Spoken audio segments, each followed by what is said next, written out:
ಎಲ್ಲರಿಗೂ ಶುಭ ಸಂಜೆಯ ಮನಗಳು.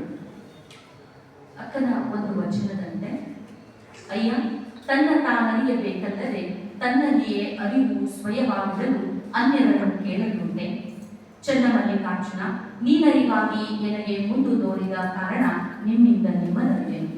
ನನ್ನ ಅಂತರಂಗದ ಸಾಕ್ಷಿ ಪ್ರಜ್ಞೆಯಾದ ಬಸವ ತಂದೆಯನ್ನ, ನನ್ನೊಳಗಿನ ಚೈತನ್ಯಾತ್ಮ ಮಹಾದೇವಿಯ ದಿವ್ಯ ಪ್ರಭೆಗೆ ಶರಣೆಂದು ಇವತ್ತಿನ ಈ ಕಾರ್ಯಕ್ರಮದ ಪರಮ ಪೂಜ್ಯ ಸಾನ್ನಿಧ್ಯವನ್ನು ನಿರ್ವಹಿಸಿರ್ತಕ್ಕಂಥ ಹಾಗೂ ತಮ್ಮ ಗುರುಕಾರುಣ್ಯದ ಆಶೀರ್ವಾದದಿಂದ ಸದಾ ನನ್ನ ಬದುಕು ಬರಹಗಳಿಗೆ ನೀರೆರೆದು ಪೋಷಿಸ್ತಾ ಇರ್ತಕ್ಕಂಥ ಪರಮ ಪೂಜ್ಯರ ಪವಿತ್ರ ಪಾದಗಳಿಗೆ ನನ್ನ ಭಕ್ತಿಪೂರ್ವಕ ನಮನಗಳನ್ನು ಸಲ್ಲಿಸ್ತಾ, ಕರ್ನಾಟಕ ಸಾಹಿತ್ಯ ಅಕಾಡೆಮಿಯ ಅತ್ಯಂತ ಕ್ರಿಯಾಶೀಲ, ಅದರ ಜೊತೆಗೆ ಬಹುತೇಕ ನಮ್ಮೆಲ್ಲ ಸದಸ್ಯರುಗಳಿಗೆ ಎಂತೆಂಥ ಸದಸ್ಯರಂದ್ರೆ ಎಲ್ಲರೂ ಒಂದೊಂದು ಪಾತ್ರ, ಅವರು ತಂದೆ ಪಾತ್ರ, ಅಣ್ಣನ ಪಾತ್ರ, ಸಹೋದರನ ಪಾತ್ರ, ಈ ಥರದ್ದೆಲ್ಲ ಒಂದು ದೊಡ್ಡ ಜವಾಬ್ದಾರಿಯ ಜೊತೆಗೆ ಸಾಹಿತ್ಯ ಅಕಾಡೆಮಿಯ ಒಂದು ಜೀವಕಳೆ ಅಂದ್ರೇನೆ ನಮ್ಮ ಅಧ್ಯಕ್ಷರು. ಇವತ್ತು ತಮ್ಮ ಒಂದು ಕಾರ್ಯಕ್ರಮದ ಸಲುವಾಗಿ ಧಾರವಾಡಕ್ಕೆ ಬಂದಿದ್ರು. ಸರ್, ನಮ್ಮ ಕಿತ್ತೂರಿಗೆ ಬರ್ರಿ ಒಂದು ಕಾರ್ಯಕ್ರಮ ಉದ್ಘಾಟನೆ ಮಾಡೋದು ಅಂತಂದಾಗ ಬಹಳ ಸಂತೋಷದಿಂದ ಅವರು ಆಗಮಿಸಿದ್ದಾರೆ.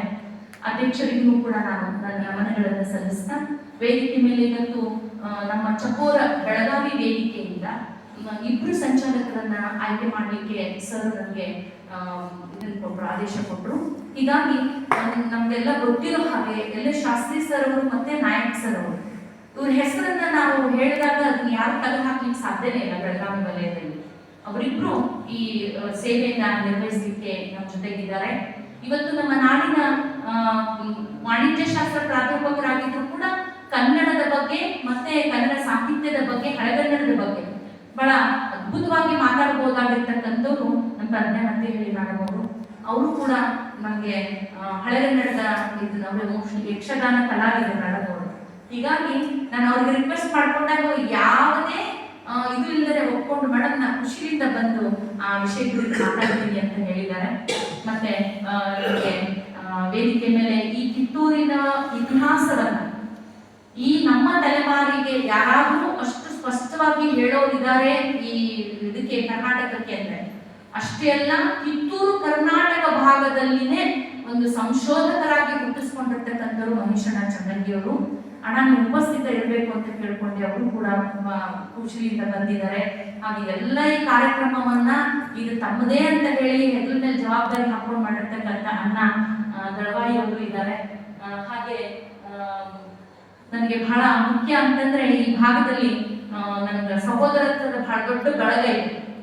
ಬಸವರಾಜ ಗೌಡ್ರಿಗೆ ಕಾರ್ಯಕ್ರಮ ನಿರೂಪಣೆ ಮಾಡ್ರಿ ಅಂದ್ರೆ ಮುಂದ್ರಿ ಅಕ್ಕ ಅಂತ ಹೇಳಿದ್ರು. ಯಾಕಂದ್ರೆ ಅವರೆಲ್ಲ ದೊಡ್ಡ ದೊಡ್ಡ ಸರ್ಕಾರ ಇದಕ್ಕಿಂತ ದೊಡ್ಡ ದೊಡ್ಡ ಕಾರ್ಯಕ್ರಮ ಮಾಡಿದವರು, ನಾವೊಂದು 10-20 ಮಂದಿ ಇದ್ದವ್ರು ಏನ್ ಮಾಡ್ಲಿ ಅಂತ ಅನ್ಲಿಲ್ಲ, ನನ್ನ ಜೊತೆ ಕೈ ಮುಗಿಸಿದ್ದಾರೆ ಅವರು.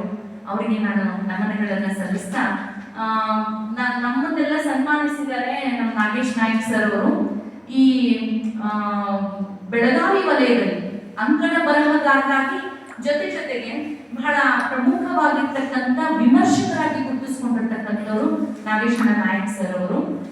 ಈವರೆಗೂ ಸುಮಾರು 23 ಕೃತಿಗಳನ್ನ, ಮೊನ್ನೆವರೆಗೆ ವಿಮರ್ಶಾ ಕೃತಿಗಳನ್ನ ಕನ್ನಡ ಸಾರಸ್ವತ ಲೋಕಕ್ಕೆ ಅವರು ಸಮರ್ಪಣೆ ಮಾಡಿದ್ದಾರೆ.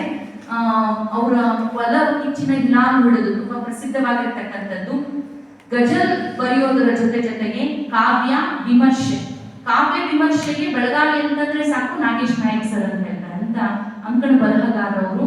ಆಮೇಲೆ ಪ್ರೌಢಶಾಲಾ ಶಿಕ್ಷಕರಾಗಿಟ್ಕೊಂಡ್ರು ಕೂಡ ಅವರು ಚಕೋರ ವೇದಿಕೆ ಸಂಚಾಲಕರಾಗಿ ನಮ್ಮ ಜೊತೆಗೆ ಕೈಗೂಡಿಸಿದ್ದಾರೆ. ಅವರಿಗೆ ನಾವು ಅನಂತ ಧನ್ಯವಾದಗಳನ್ನ ಹೇಳ್ತಾ, ಇತ್ತೀಚೆಗೆ ಅವರ ಬಿಡುಗಡೆ ಆಗಿರ್ತಕ್ಕಂಥ ಮನುಷ್ಯರಿಲ್ಲದ ನೆಲೆ, ಅದು ತುಂಬಾ ಇತ್ತೀಚಿನ ಪತ್ರಿಕೆಗಳಲ್ಲಿ ಬೆಳಗಾವಿಯೆಲ್ಲ ಅದ್ರ ಬಗ್ಗೆ ವಿಮರ್ಶೆಗಳು ಬರ್ತಾ ಇದೆ. ಮಾನವ ಸಂವೇದನೆಗಳನ್ನ ಒಳಗೊಂಡಿರ್ತಕ್ಕಂಥ ಮನುಷ್ಯತ್ವದ ನೆಲೆಗಳಲ್ಲಿ ಬದುಕನ್ನ ಕಟ್ಟಿಕೊಳ್ಬಹುದಾಗಿರ್ತಕ್ಕಂಥದ್ದನ್ನ ನಮ್ಗೆ ನಾಗೇಶಣ್ಣ ನಾಯಕ್ ಅವರು ತಮ್ಮ ಕೃತಿಗಳಲ್ಲಿ ಕಟ್ಟಿಕೊಟ್ಟಿದ್ದಾರೆ. ಈಗ ಅಕಾಡೆಮಿ ಅಧ್ಯಕ್ಷರು ಅವರನ್ನ ಗೌರವಿಸಬೇಕಾಗಿ ನಾನು ವಿನಂತಿಸಿಕೊಳ್ತಾ ಇದ್ದೀನಿ.